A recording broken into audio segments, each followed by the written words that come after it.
let's do a really simple example. So suppose we had the differential equation y prime is 3x squared. Oh, nice.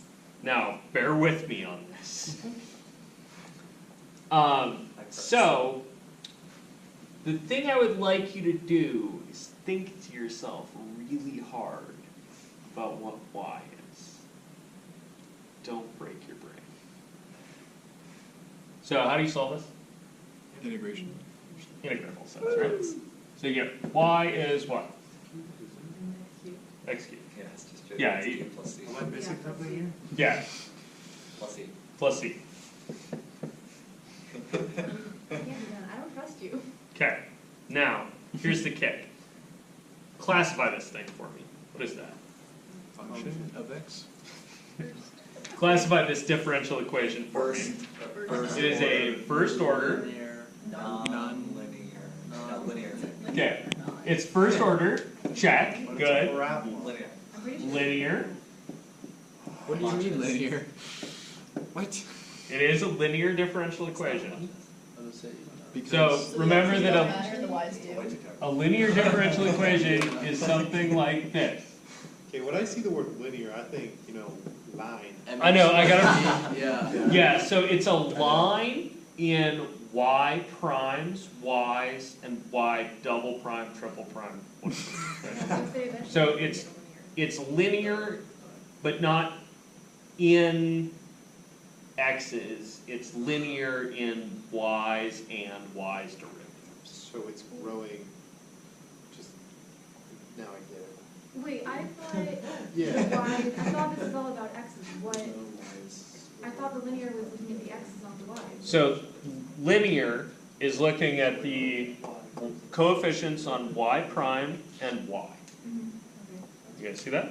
So looking at the coefficients here, what's the coefficient on y prime here? 1. 1. Okay, so I'm going to rewrite this guy. It's y prime plus, how many y's you got? 0. Is 0 a function of x? Sure. Sure. You guys see that? That's me thinking, in this particular case, p is identically the 0 function. That's okay. That's homogeneous. And then what's your f here? 2x squared. Which is not identically 0. So we have a case where we have a homogeneous, we have something homogeneous and then a linear, but not, oh my god, okay, sorry. Okay, something's identically 0, but remember the homogeneous, non-homogeneous part is about, If it is 0 Right. all the time. it's about if it's 0 all the time, and it's about f, not p. Right. This is not homogeneous. So this is non-homogeneous. So this is first order, linear because I can fit it in the form. It's non-homogeneous. Why is it non-homogeneous? Because the f is not 0. Yeah, because f of x is not identically the 0 function, right? 3x squared is 0 at 0, for instance. But it's not identically 0. Okay? And then what are the two you usually get for free in this course?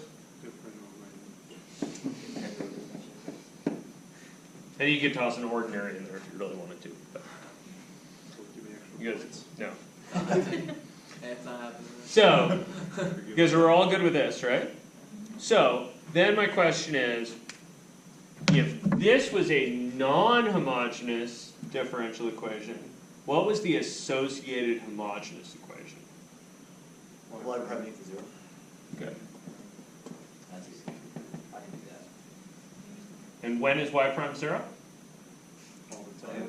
it's a constant. Y is a constant. When y is a constant. You guys see that? Non-homogeneous solution? Right, the solution to the kind of general equation? Solution to the homogeneous equation. So I got A for this, right? I got a one parameter family of solutions. Means there's a C in it. There's one C. You see that? So this thing here is not one function that's the answer. It's a family. We're a family. right? And this family specifically is a one parameter family.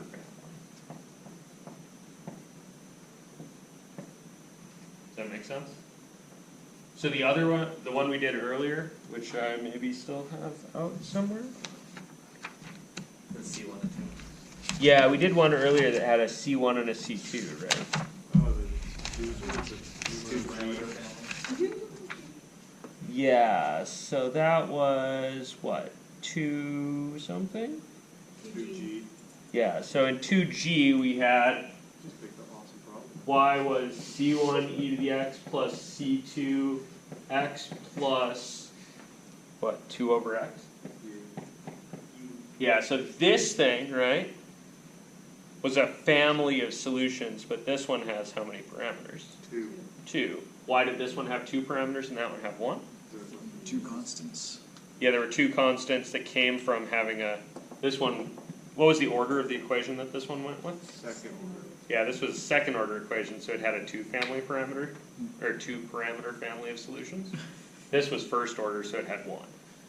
And that will follow the trend? Yeah, because in order to solve a first order differential equation, you're going to integrate a single time. So you're going to get 1c. Now, how does that change if you're given initial conditions? If you're given initial conditions, you use the parameters to satisfy the initial conditions. But like, So then you have one solution, right? okay, but could it still be, like, could you talk about parameters still if you're given initial conditions? If you're given initial conditions, you'll use the parameters up, Okay, right? You'll be given an initial condition for each parameter, okay. and there will usually be one and only one solution at the end of that. That's what we call existence and uniqueness, which is a phrase I'm going to say a lot and try to ignore as much as I possibly can. The reason for that is that the specifics of when a solution exists and is unique are pretty deep, and you can usually assume that it's true.